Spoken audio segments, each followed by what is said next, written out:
Trying to change the vision cause they sentence us to seasons. We turned dope to hope, I guess we finally found our meaning. Cause we tired of the death by overdoses of our people, yeah. We all sinners. What up? We back again.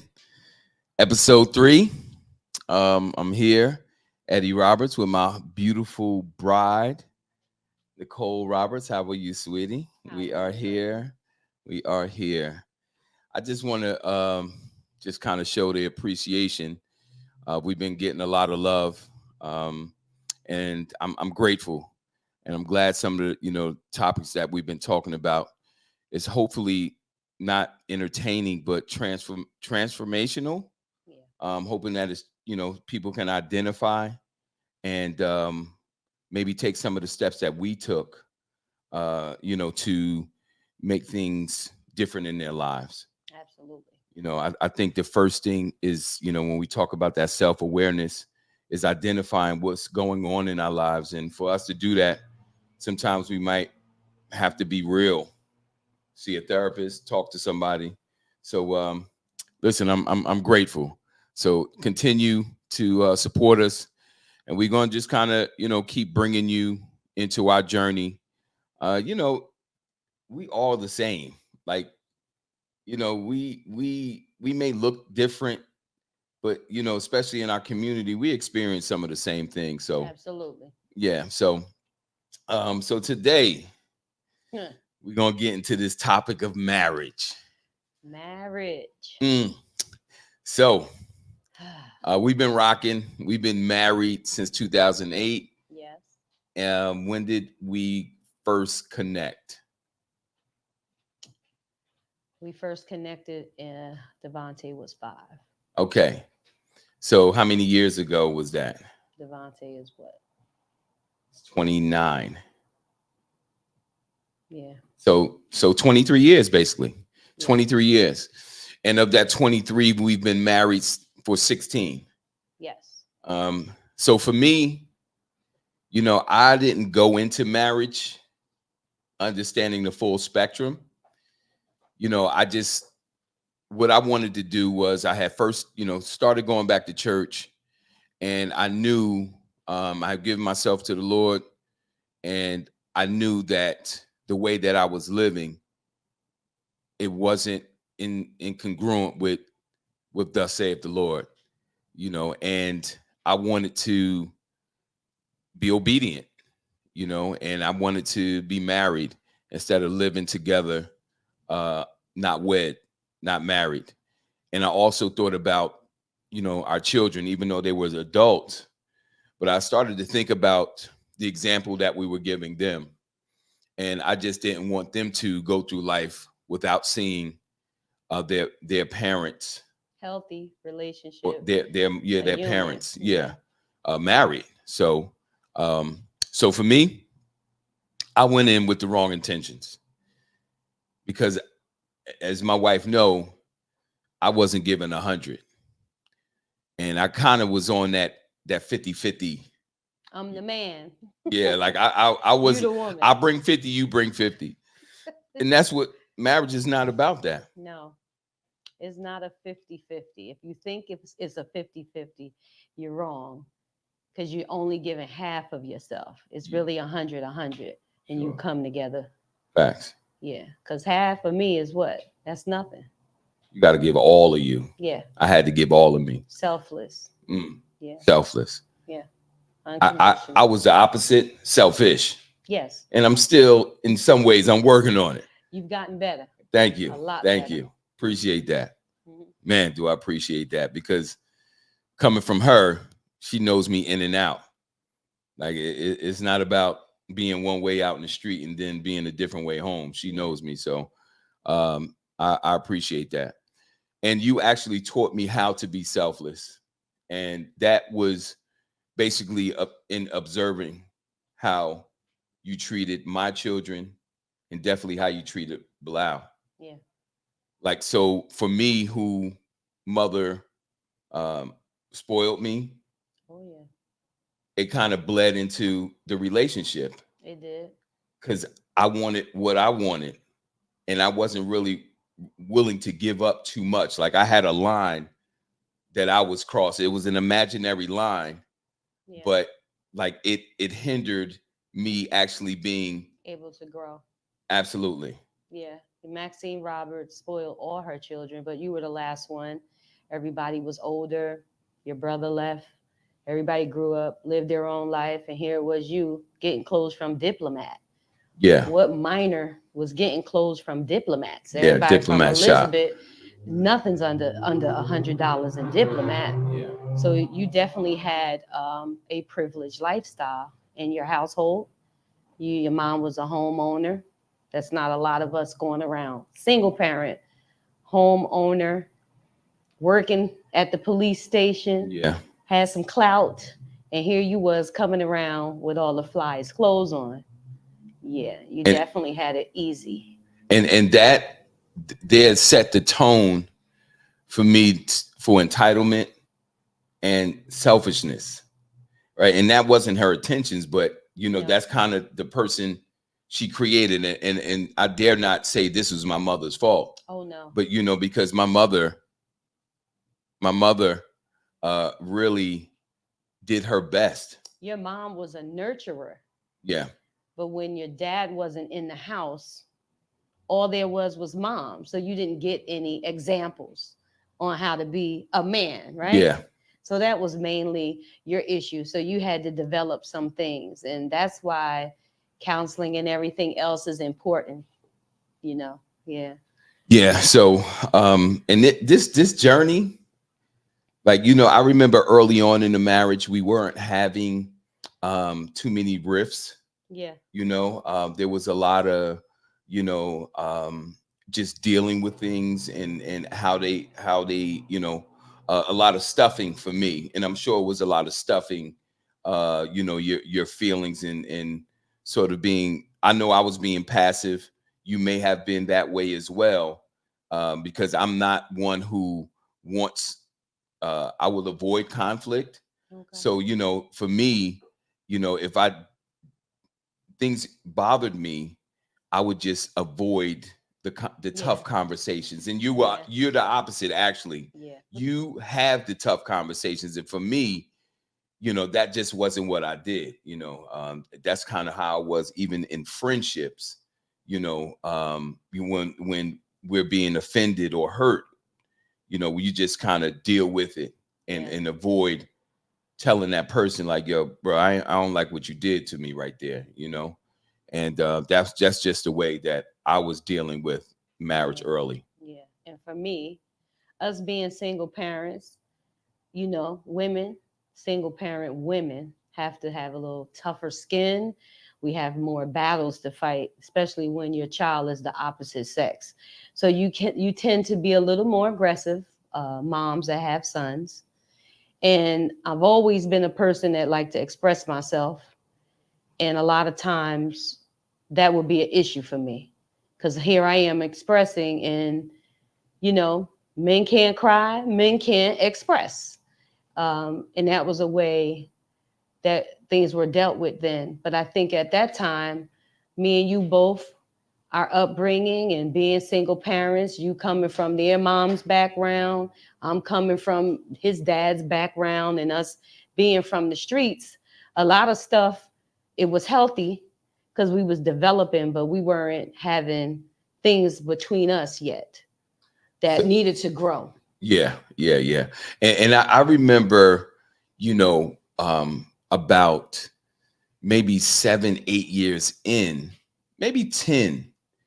And I remember taking some steps to make this marriage better, to flourish, because it seemed like we were just, kind of coasting through. And I remember planning a trip to Aruba. Yeah. Right. And, you said to me, I took some initiative there because, this masculinity, toxic masculinity, Finally. right? Yes. It was embedded in me. So you do the woman these stuff. your things, right? And what I used to hear, even though my mother and father wasn't together, I would hear his logic and teachings were, I go out and get the bacon and you cook it. So that kind of was in my, Let that in. shaped me, you know. So there was a limit. Once again, there was a limit that what I was willing to do. So, you know, I remember taking the initiative and, you know, calling the agency, calling the air, you know, making the reservations. And it was our anniversary and I did everything. Yes, You know, I did, you know, call, and we had the dinner on the water. in the water. You know, In the water. you know, and she was very impressed, and she said to me, "This is who I've been waiting for. Yeah. Like, where's this person? Yeah. Where's this person? Where has he been? Who are you? Who? Yeah. That was my words. Yeah. Yeah. Those So, were my words. and for me, I mean, it was a moment of I was proud at that moment. Like it was like I was making you happy, Yes. but in the back of my mind, it just made me think about, man, I must have sucked for the last 10 years. Like if I'm just getting this 10 years in, you know, and it just really it just made me think about how much I don't know about marriage. Yeah. You know? The main thing for me was the masculinity. Like you say the things dad said and what was embedded in your mind, because you had that same DNA, right? Sure. Saying like, I go make the bacon. No, we both make the bacon. Yeah. And your mom Yeah. also made the bacon. Yeah. But in our society, females and males, we can't be equals, right? But in reality, we have to be equals to respect each other and appreciate each other. 100%. So when I say that, I'm saying that as, why can't a husband be vulnerable to his wife? Why does he have to display masculinity or say, oh, that's what you're supposed to do? My husband do laundry. Yeah, yeah. It took My some time. husband do house chores. Sure. I don't touch nothing. Yeah. I go in the kitchen because that's not his Yeah, place. yeah. That ain't That's well. not his place. Yeah, I'm burning stuff. You didn't get your mother, your sister, your niece. You didn't get that skill. No. I didn't get that skill. And even that, I mean, that's even a skill that my mother did not allow me to do. Yes, men came and tasted. You came and tasted. Absolutely. And you she did was not cook. She it wasn't required. No. You know, and I just, as we're talking, I just thinking about a lot of what she did enabled me to be who you needed me to be. Like, she was being a good mother. Absolutely. But far as raising me to be a good husband, and it wasn't even her role. That wasn't her role, actually. She was a caretaker. But that absentee of a father that shows me what a husband should be wasn't there. So doing the best she can. 100%. What she had to deal with. But for me, I can't speak for other women or mothers, but for me, my love was unconditional with my son, and I did all that. I was still doing his laundry, not all the time, but if he came with a dirty clothes bag, mommy was doing that laundry. Yeah. And that was a separate load, because, you know, I don't mix clothes. Yeah. That you know, I seen, of course, and this is one of the things that I seen in my wife, because the same qualities how she treated Bilal. Yeah. You know, I was like, yo, that's the woman. Everything. That's who I need to be with. Yeah. You know, you took care of my children as if they were yours. And that was one of the traits, like, man, this a keeper right here. We was deep on the weekend. Yeah, definitely. Your definitely. crew, mine. Yeah. Mood crew, like whoever was coming through, the kids was there. Absolutely. Air beds, waffles, making homemade waffles. Yeah. That's what it was. Those were good days. Those were good days. Yes. So, you know, this, as you start to get familiar, familiarity breeds contentment, right? Yeah. You know, you start to, all right, we're going through this. We're not thriving. We're just surviving. Mm-hmm. So now, as I stated, familiarity breeds contentment. I'm not appreciating you now, right? And this is where this book came in.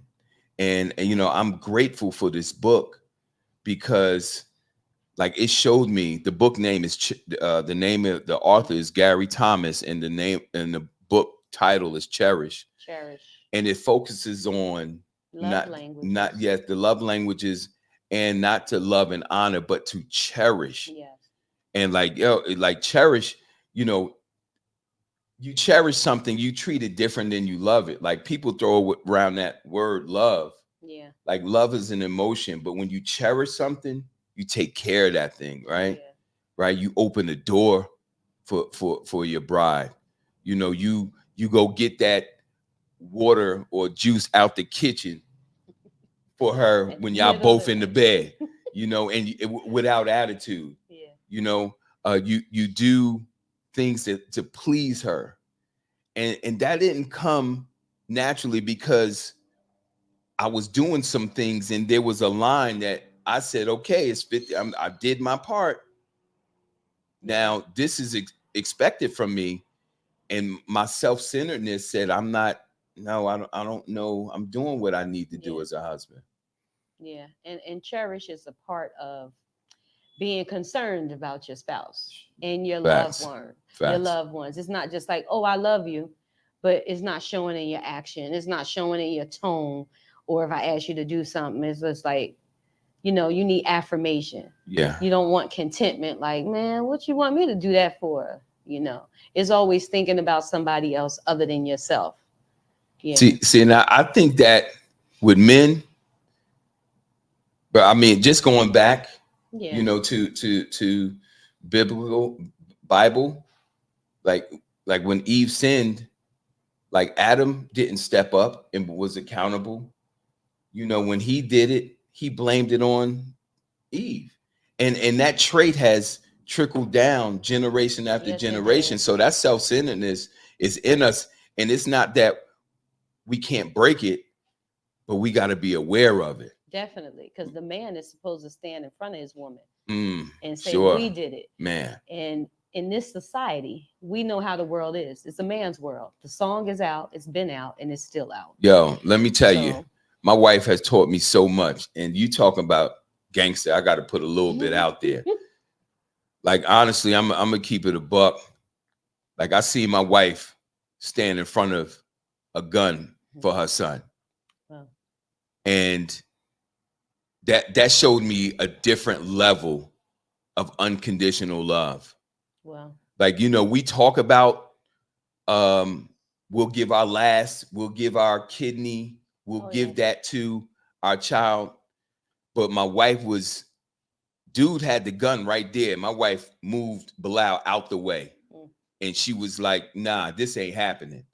So these are the lessons that I'm learning how to be selfless. Yeah. What I'm seeing that you're giving me. My mother gave me something too. Absolutely. You know, but from my spouse, I seen a different level, and it took me somewhere else.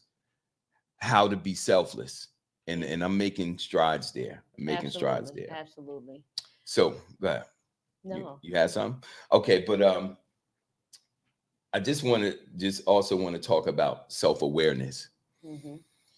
You know, one of the key components of emotional intelligence is self-awareness. Yes.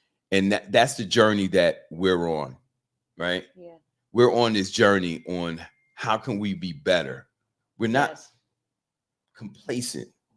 Mm-hmm. Like I'm not happy with where I am. No. So what I do is take suggestions, right? We have a couple that pour into us all the time. Oh yeah. You know, shout out to Barbara and Randy. Love you, Barbara and Randy. You know, Nicole has a joke that said that's yes. my what? Your brother lover. My brother lover. Yes, and but that's yo, my brother. yeah. Hey, listen, it's working for me. Absolutely. Because you know what? Him pouring into me helps me to be a better man for you. Yeah. And that's what a lot of us are missing. Team. Right? Team. Yeah, community. Yeah. Right. Mentors. And for some reason, when we get older, we feel like we got it. No. Nah, you we always don't. need accountable partners because there's different views. We both different people just that came together. Sure. So we need accountable partners. We need somebody to say, hey, wait a minute, Cole. No, that's not right. Or hey, Rob, let me check you on that. And it can't be us. We can't check each other all the time. Nah, absolutely. There's gonna be no communication. No communication. No, you know, and you know, just recently, you know, like, we signed up. I took some initiative to go Yes. sign us up Yes. to do marriage counseling Yes. because listen, I don't want to do life without my wife. That's right. We I'm not. keeping it 100, We not. We right? just want to be better. And I needed, outside of my own counseling, I needed someone to kind of come in and help us with some of the bottlenecks that we get from time to time. Yeah. And it's really been helpful. One of the things that I took away in this conjunction in with some other mastermind that I'm in is Proverbs 15:1. A soft answer turns away wrath, but a harsh word stirs up anger. Yeah. Just respond different. Respond and ask different. Ask different. Word the it. tone, Yeah. Change the right? wording. As Yeah. Randy say, the tonality, Yes. right? Like, just because for men, I speak for me. Sometimes we have an issue with women, our wives, telling us what to do, even Yes. if it's better for us, Yes. right? We have this issue because ain't nobody telling me what to do. Yes. And I started to be in that realm, be a part of that thinking. And once again, shout out to therapy, because I ain't got it all here. I don't have all the answers. None of us do. But the therapist says, yo, why are you getting defensive when she tell you something? Yeah. Yo, she's trying to help you. Or maybe she's trying to help you. And I'm like, yo, she is trying to help me. Yeah. And so I hear things different now. See, I had to change the way I was receiving and processing things. So, you say something to me, okay, I got it. And now it's not nagging, right? It's not nagging. It's, hey, we're being accountable to each other. You're my husband. I mean, I'm your husband. You're my wife. And oh, this is how we communicate. We're actually getting a question and an answer instead of bumping. Okay. You know what happens when you have two alphas, right? And one doesn't want to be submissive, right? They just Yeah. gonna keep butting. Yeah. And it could go on forever. So what happens? Somebody got to leave the pride. Look. Die. When, look, when that young lion and that male lion and they going at it, listen, somebody got to go. Whether it's his brother or his son. Sure. It's like, okay, who Nah, and this ain't what we doing. We don't have that option here. Yeah. So, I'm always at a point of, of being in a posture of repentance. Yeah. And that's where I start to think about things, be willing to apologize. But before that, how about not letting the flesh, the human side take over? Listen to the spirit, because we all have a good and a bad. Yes, we right? do. Yes, we do. So we can listen to that good more. Good more. Or even check your temperature. Like, okay, Okay. I said something, you got offended, or I got offended.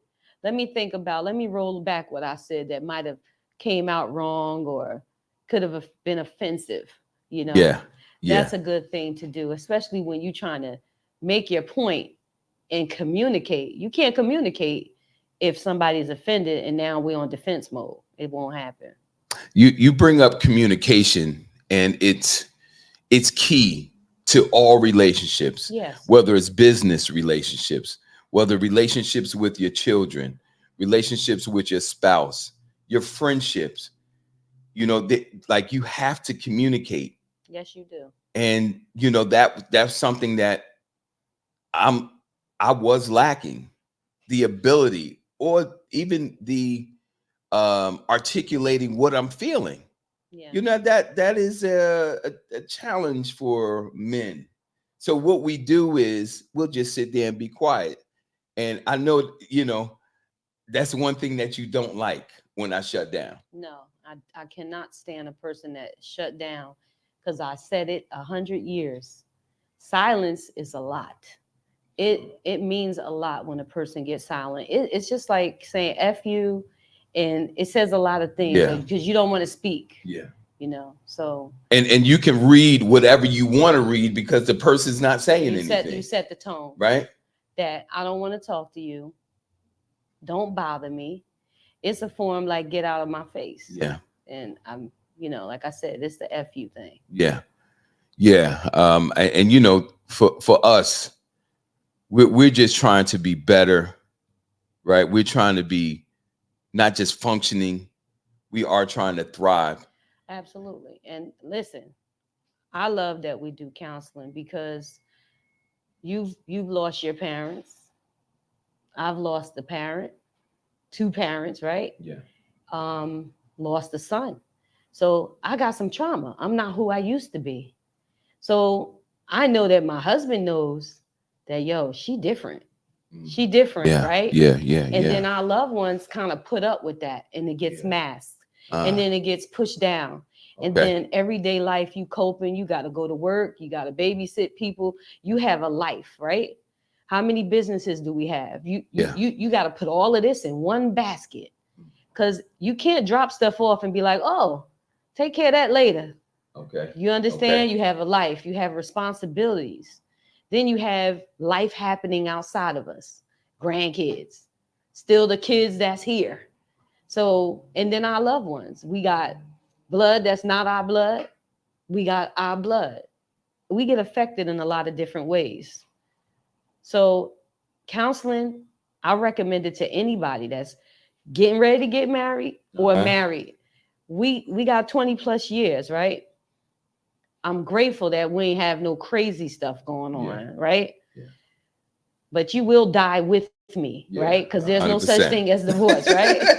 But I'm just saying, if you saying you content with everything that's going on around you, things growing, you losing loved ones, like it's not real. It's major adjustments in this, right? And it's the truth. There's a law that people change every 5 years, and guess what? We're changing. Absolutely. I'm not that person like who I was, and I don't want to be that person. We're elevating, we're learning new things about ourselves, and so we're getting to a place now with that. This is where the adjustments come in. Yeah. Because I have to see what's triggering you now that maybe not triggered you 5 years ago. Yeah. Right. Look, picking up my dirty clothes, that might have been good first 5 years.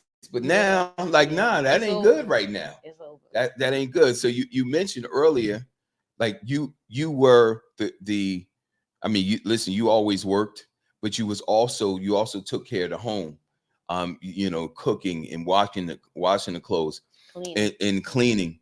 And those are some of the things that I had to go outside and learn. Like, wait a minute, you wash clothes, right? Mm-hmm. Wait a minute, you go to the food store. Hold on, you go clean the bathroom. Yeah. And listen, she said I look sexy when I clean. So listen, you look very sexy. Look, I'm gonna keep cleaning. I'm gonna keep cleaning. So so adjustments. Yeah, because I would not want to be who I used to be 10, 20 years ago. And if I was that person with that mindset, that rage and that anger built inside of me, I would divorce me. So no, I wouldn't go back. You know why I wouldn't go back? Because I wouldn't have my son. I wouldn't be where I am today to say I'm a survivor. Yeah. No. I wouldn't want to be that person. Yes, you are. Yeah. Yeah, one of the things that I realized that it was a devotion that I just read, and the gentleman was talking about iron sharpens iron. Yeah. And I always took that in the context of men sharpening other men, because it was in my church, and the men's ministry leader always used that as a theme. But I realized, like, my wife is sharpening me, right? My therapist is sharpening me. These masterminds that I'm in is sharpening me, because I'm at a place of surrender, Yes. right? You know, the definition of insanity is doing the same thing over and over and expecting different results. Or getting the same results. Getting the same results. And guess what? That's crazy. Like, why would you keep doing it? So for me, I'm gonna say, okay, so let's take some pages out of these books and apply them. You know, let me do my one-on-one therapy, because there's some things that's embedded in me that I could honestly take to the grave if it wasn't detrimental to our marriage. Yes. So like, I'm not about standing still. Like, I want more, right? And I want more physically, financially, emotionally, spiritually.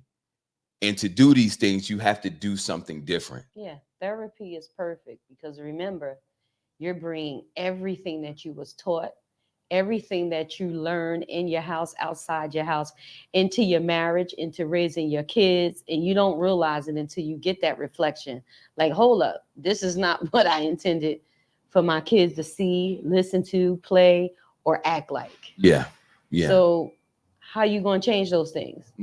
If you think you perfect, or if you think you God, then you think you could do it by yourself. Nah. Yeah. Nah. I got a question now, and you can go first. Why do you think we talk so much about love and a little about cherish? A lot about love and a little bit about cherish, because we confuse the two.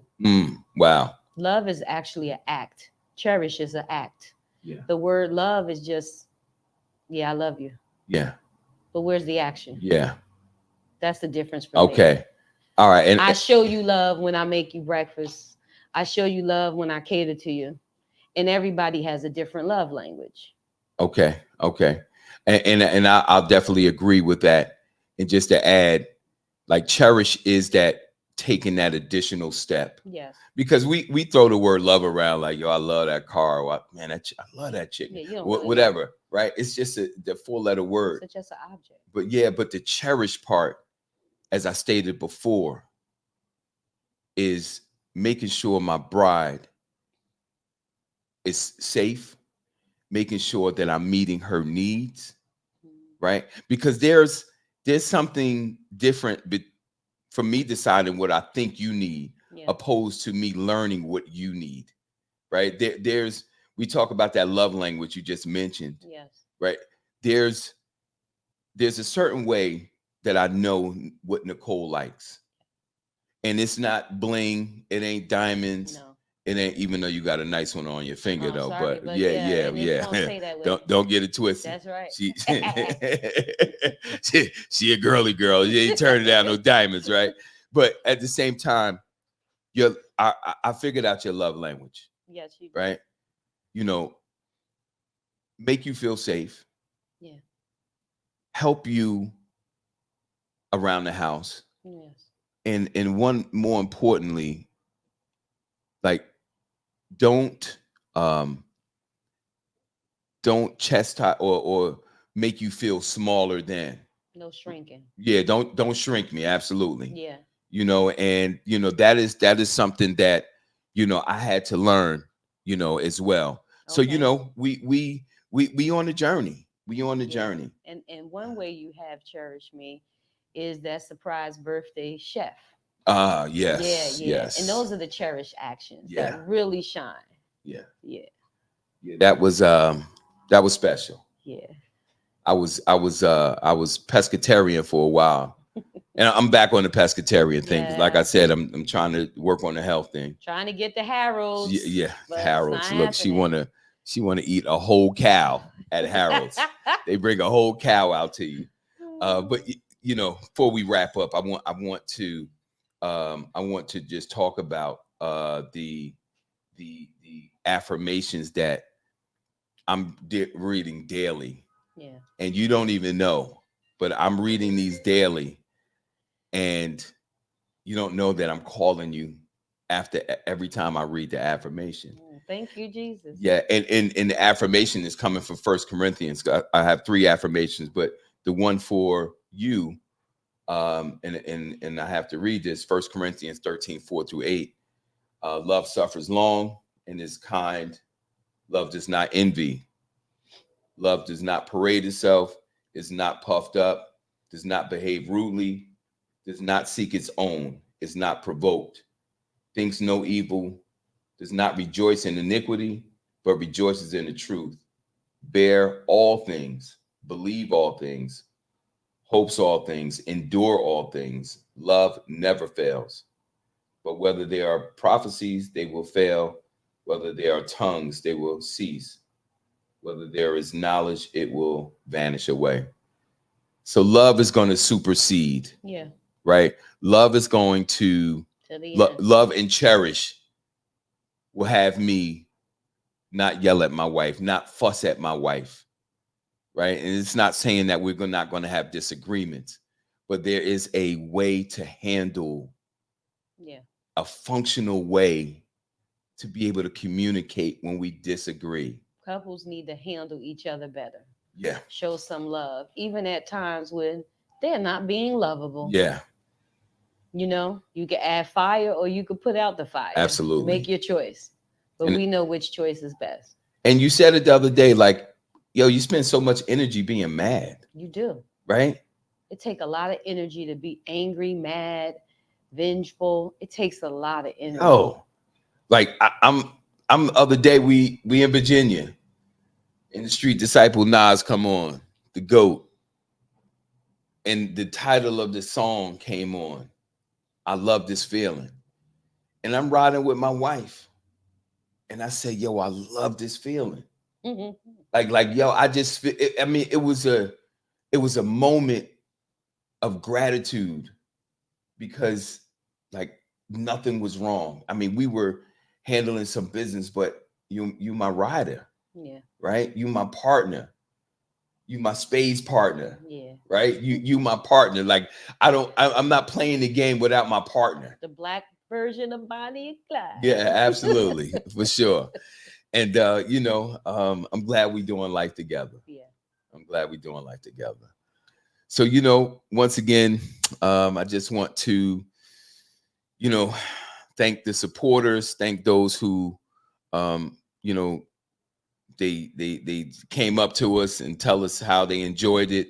Yeah. The ones who said they feel the chemistry, because this is real. It is. Right? This ain't all on camera, Nah, this is who we are. That's right. And I appreciate people being able to decipher that this is real. We're going to continue to keep bringing you our journey. Absolutely. And I hope you guys enjoy it. As I said, we didn't start this for the entertainment piece. We started this because, man, we be struggling and don't nobody say nothing. Everyone wants to struggle in silence, but when they're in public, everybody look great. Cars, clothes, smiles. Sure. But what's really going on? Absolutely. Your inside has to match your outside. Absolutely. So we need to give a shout out to our editor. Yes. Shout out to our super editor. Producer Nya. Absolutely. We love you, Nya. Yeah, we really do. We could not do this. And Nicole always says Nya came at the right time. Absolutely. Right. This is happening at the right time. 2 years ago, 3 years ago, it wasn't the right time. But now we have her, and listen, we're gonna take this thing as far as it can go. Absolutely. So I appreciate y'all for tuning in with us.